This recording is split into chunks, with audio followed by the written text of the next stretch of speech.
দেবী চণ্ডীকে স্তুতি করে বলা হচ্ছে, ইয়া দেবী সর্বভূতেষু বিষ্ণুমায়েতি শব্দিতা নমস্তস্যৈ নমস্তস্যৈ নমস্তস্যৈ নমো নমঃ।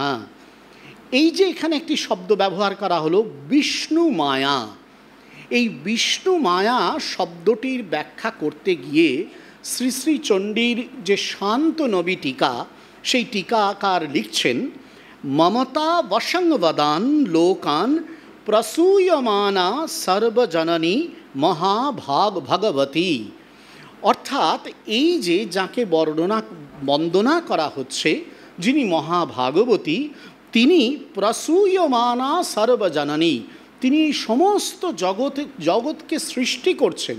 শুধু তাই নয়, মমতা দিয়ে তিনি একে পালনও করছেন, সমস্ত জগৎকে লোককে তিনি পালন করছেন।